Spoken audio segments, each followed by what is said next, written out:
vingtaine de Palestiniens tombés en martyrs au cours de l'agression israélienne contre Gaza et la résistance pilonne Tel Aviv et d'autres villes.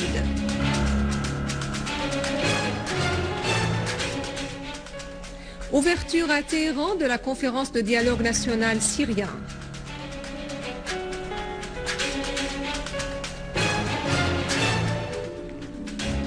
Les unités de l'armée arabe syrienne pourchassent les terroristes dans différentes régions, liquidant un grand nombre parmi eux.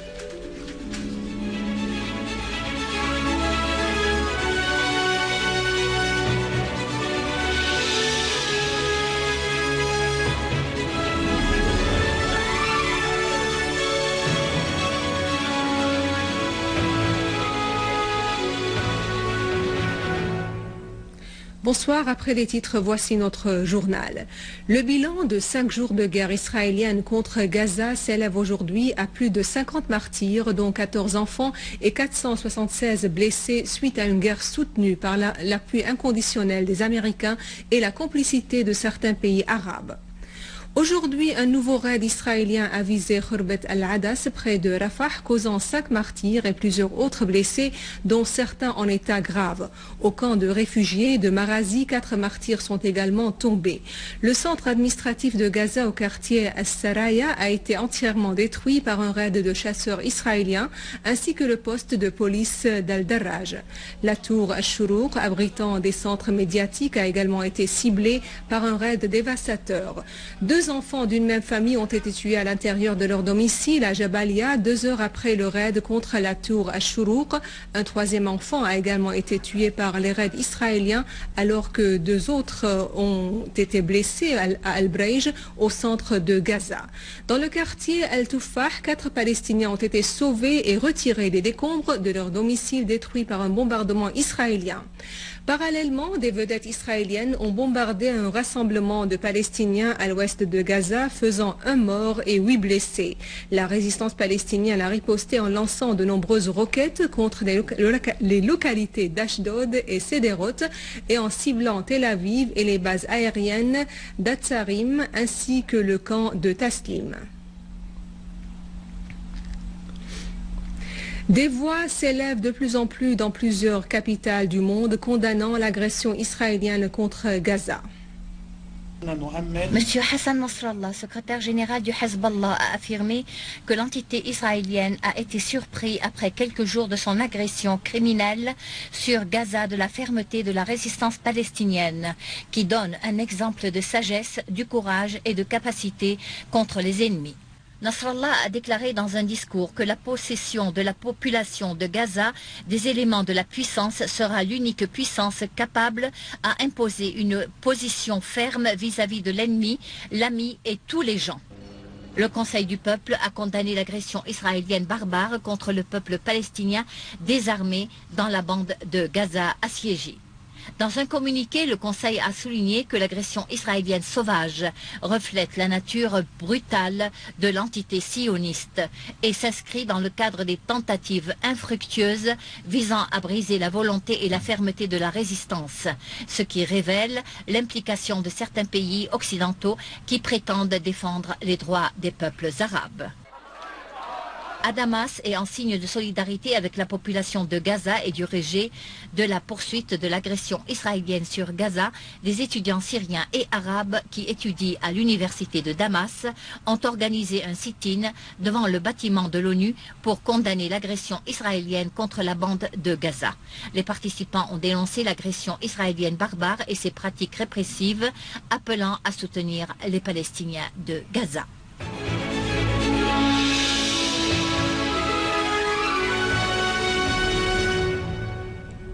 Le ministre de l'Information, Amran Zabi, a affirmé que l'adoption par la France du Conseil de l'opposition fabriqué à Doha n'ajoutera aucune valeur politique et apporte la preuve de son implication dans le soutien du terrorisme en Syrie.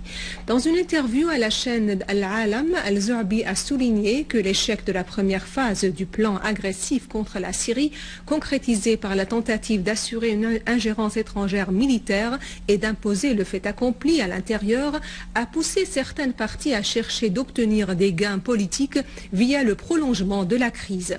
Il a souligné que la différence entre les deux positions, française et américaine, est maintenant claire, mais que cela ne signifie pas que la position des Américains est bonne, mais ces derniers sont plus compréhensifs et réalistes dans leur analyse de l'échec de la première phase. Al-Zouabi a fait noter que le conseil résultant de la réunion de Doha est une reproduction du conseil d'Istanbul et que sa formation est une déclaration de guerre contre la Syrie, car le communiqué publié à cette occasion refuse le dialogue, la déclaration de Genève et toute action pacifique pour mettre fin à la crise et appelle à l'armement et au soutien militaire. Le ministre iranien des Affaires étrangères Ali Akbar Salehi a affirmé que la crise que traverse aujourd'hui la Syrie a été importée de l'étranger.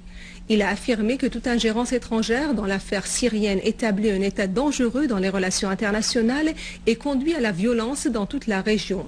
Dans une allocution prononcée à l'ouverture de la conférence « Non à la violence, oui au dialogue et à la démocratie », Salehi a indiqué que cette conférence pourrait constituer un pas important dans le règlement de la crise en Syrie et l'instauration de la stabilité dans ce pays, précisant que l'entente entre toutes les composantes syriennes est le but essentiel de cette conférence. Il a appelé à mettre les intérêts de la Syrie au-dessus de tout autre intérêt pour arrêter la violence et soutenir les efforts de l'émissaire de l'ONU pour la Syrie, Akhdar Brahimi, le plan de 6 points de Kofi Annan et les propositions du gouvernement syrien pour le règlement de la crise. Il a enfin assuré que la Syrie est un pays important au Moyen-Orient et un exemple à suivre dans la coexistence pacifique. Pour sa part, le président du Conseil de la Choura iranienne, Ali Larijani, a appelé les pays de la région à mettre fin à l'envoi d'armes en Syrie dans le but d'envenimer la situation, réclamant par contre l'envoi de ces armes à la résistance palestinienne pour faire face à l'agression israélienne. Des terroristes ont tiré 2 obus de mortier contre les quartiers résidentiels de Masdeh à Damas, causant de grands dégâts matériels. Le premier a visé l'école des filles des martyrs, causant des dégâts matériels dans l'enceinte de l'école et dans plusieurs bâtiments voisins. Le second a touché 2 maisons dans le quartier de Masdeh 86, causant d'énormes dégâts à une et détruisant une autre qui était en cours de construction sans faire de victimes. Toujours à Damas, une charge explosive a été actionnée sous une voiture parquée près de la ville sportive de Jala, dans le quartier de Masdeh. La charge, qui pèse environ 50 kg, a incendié 4 voitures. 6 citoyens ont été tués et d'autres blessés suite à la chute de obus de mortier tirés par les terroristes à Jaramana dans la banlieue de Damas. L'obus a visé la rue Bassel, très fréquentée. Une source à l'hôpital de Jaramana a indiqué que 6 martyrs et 12 blessés ont été transférés à l'hôpital. L'attentat a causé de lourds dégâts matériels dans nombre de véhicules et de microbus. Nos forces armées ont poursuivi la purification de différentes régions des groupes terroristes armés, liquidant un grand nombre parmi eux et leur infligeant de lourdes pertes. À Deir ez-Zor, une unité de l'armée syrienne a ciblé un rassemblement des terroristes à Al-Boukamal, tuant et blessant des dizaines parmi eux.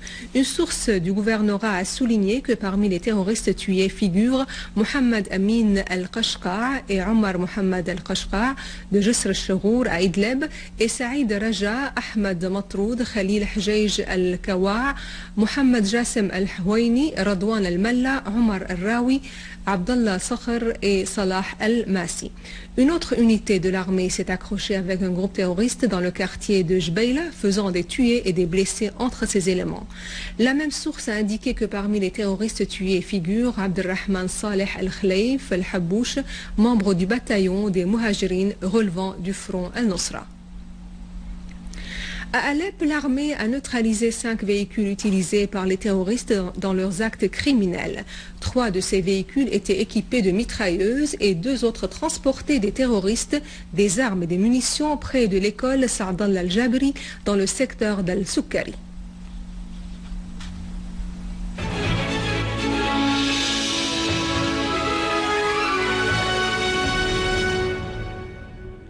Et avant de clore ce journal, voici un rappel des principaux titres.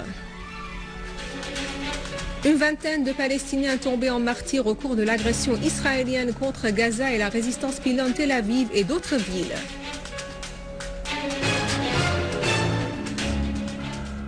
Ouverture à Téhéran de la conférence de dialogue national syrien.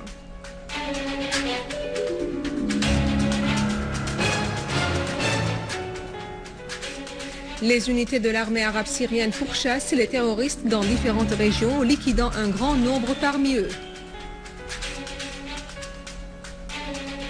Et à la fin de ce journal, je vous rappelle que vous pouvez consulter notre site internet syrienonline.sy pour revoir ce journal et davantage d'informations. Merci de votre attention. Passez une excellente journée sur notre chaîne. Au revoir.